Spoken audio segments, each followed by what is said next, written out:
नमस्कार विद्यार्थी मित्रांनो, तुम्हा सर्वांचं मिस्टर प्रोफेसर या यूट्यूब चॅनल मी स्वागत करतो. This is our lecture number 10 and from the chapter Wave Optics we are discussing the previous questions. Both are from the Maharashtra CET 2023. दोन्ही क्वेश्चन्स महाराष्ट्र CET 2023 मधले रिसेंट क्वेश्चन्स आहेत. Step by step पहिला आणि दुसरा question आपण solve करण्याचा प्रयत्न करूया. Okay, moving to the numerical solution for the first. In Young's double slit experiment, the fringe width is found to be 0.40 millimeter. Without disturbing the geometrical arrangement, the whole apparatus is immersed in water of a refractive index 4/3. The new fringe width will be. काय बघा, समजा initially air medium मध्ये होता पूर्ण system आणि नंतर आपल्याला water medium मध्ये काय करायचं, एमएस. ठीक आहे, एअर मीडियम मध्ये जी फ्रिंज विड्थ झाली 0.40 मिलीमीटर. ठीक आहे, वॉटर मीडियम मध्ये फ्रिंज विड्थ आपल्याला फाइंड आउट करायचं.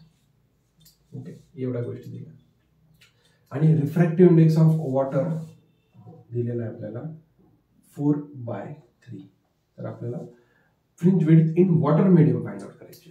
ठीक आहे, फ्रिंज विड्थचा फॉर्म्युला आहे W = lambda capital D upon small D. त्यांनी काय म्हटलं, without changing the geometrical conditions. म्हणजे कॅपिटल डी स्मॉल डी आपल्याला चेंज नाहीच करायचं. ठीक आहे, कॉन्स्टंट आहे. हे काय झालं, कॉन्स्टंट. म्हणजे W इज डायरेक्टली प्रोपोर्शनल म्हणा किंवा W = काय म्हणा, लॅम्बडा. ठीक आहे, W is directly proportional to the lambda.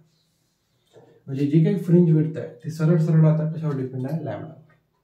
काही हरकत नाही, परंतु काही हरकत नाही. बघा, रिफ्रॅक्टिव्ह इंडेक्सचं डेफिनेशन काय, velocity of light in air to the velocity of light in medium. इथं मीडियम कोणतं आहे, वॉटर. आपल्याकडे एक रिलेशन आहे, nu = C/λ. Therefore nu lambda = C. Nu frequency velocity ही झाली वेवलेंथ. वेवलेंथ आणि वेलोसिटी मध्ये कसं रिलेशन आहे, डायरेक्टली. Therefore mu = 4/3. तर वेलोसिटीच्या ठिकाणी काय लिहू आपण, wavelength in air to the wavelength in water. ठीक आहे, जो काही लाईट सोर्स यूज करणार, पहिले आपण एअर मीडियम मध्ये यूज केला, मग त्याची वेवलेंथ एअर मीडियम मध्ये आणि त्याची वेवलेंथ वॉटर मीडियम मध्ये काय होणार, चेंज. काही लक्षात. आता या फॉर्म्युल्यावरून बघा, okay, fringe width in air = fringe width in air, sorry lambda in air. Okay, divided by आपल्याला याच्यात फाइंड आउट करायचं, fringe width in water medium to the lambda in water medium. आपल्याला हा फाइंड आउट करायचा. ठीक आहे, fringe width in air आपल्याला दिला आहे 0.4. फ्रिंज विड्थ इन वॉटर आपल्याला फाइंड आउट करायचं. इथे बघा, lambda in air to the lambda in water. Lambda in air हो ची व्हॅल्यू किती आहे, lambda in air to the lambda in water ची व्हॅल्यू किती आहे, 4/3. फाइंड आउट करायचं. रेसिप्रोकेट बघा, fringe width in water, okay, divided by 0.4 = 3/4. हा इकडे शिफ्ट करू. Therefore fringe width in water 3/4 into 0.4. Therefore 3 बरोबर आहे, बिलकुल बरोबर आहे. आणि आपल्याला ऑप्शन्स मिलीमीटर मध्येच पाहिजे. ठीक आहे, काय हरकत नाही. 3/4. 4 ला आपण लिहू शकतो 4 × 10⁻⁻1. 4 गेट कॅन्सल, म्हणजे 3 × 10⁻⁻1 म्हणजेच 0.3 millimetre. Fringe width in water medium 0.3 millimeter. Therefore, the option number first one is the correct one, and the question is from the Maharashtra CET 2023. बघा अशा पद्धतीने. ओके, आपण एअर मीडियम मध्ये काय दिलं ते दिलं, वॉटर मीडियम मध्ये काय दिलं ते. ओके, दोन गोष्टी जॉमेट्रिकली कंडिशन सेम ठेवायला सांगितलं, याचा अर्थ कॅपिटल डी आणि स्मॉल डी आपण सेम ठेवतो. म्हणजे जो काही फ्रिंज विड्थ आहे टोटली लॅम्बडावर डिपेंड आहे. Okay, it means that directly proportional. मग आपण तो फॉर्म्युला यूज केला, हा फॉर्म्युला, दॅट्स इट. सरळ सरळ फॉर्म्युला घेऊन रेशिओ यूज केला. मग हा जो काही रेशिओ आपल्याला रिफ्रॅक्टिव्ह इंडेक्स पासून मिळाला, तो रेशिओ इथे पुट केला. कॅल्क्युलेशन सिम्पलच होतं. ठीक आहे, पॉज करून नोट डाउन, जेणेकरून आपण न्यूमेरिकल नंबर सेकंड सॉल्व करू शकतो. बघा, आपण न्यूमेरिकल नंबर सेकंड करूया 10व्या व्हिडिओ लेक्चर मध्ये. बघा, बघता बघता आपण 10 क्रमांकाचा व्हिडिओ लेक्चर, म्हणजे जो ऑलरेडी आपण 20 ते 23 क्वेश्चन्स डिस्कस केलेले आहे. Okay, from this wave optics chapter. आणि प्रत्येक वेळी तुम्हाला लक्षात येतं की तेच फॉर्म्युलाचा आहे. ओके, मॅक्सिमम तोच फॉर्म्युला आहे, कंडिशन्स चेंज होतात. Solution for the numerical number second, no problem. Again, in Young's double slit experiment, when the light of wavelength 630 angstrom is used, number of fringes formed is observed to be 10. Okay.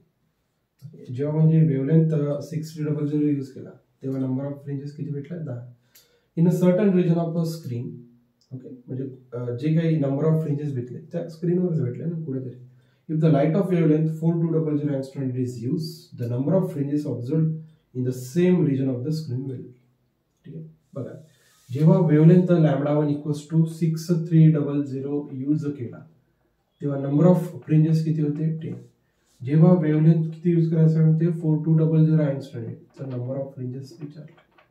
त्यात एक short trick लक्षात ठेवा. Okay, n1 λ1 equals to n2 λ2. n2 find out करायचं. therefore n1 λ1 upon λ2 equals to n2. ठीक आहे, therefore n2 equals to n1 ची value किती आहे तुमच्याकडे? 10.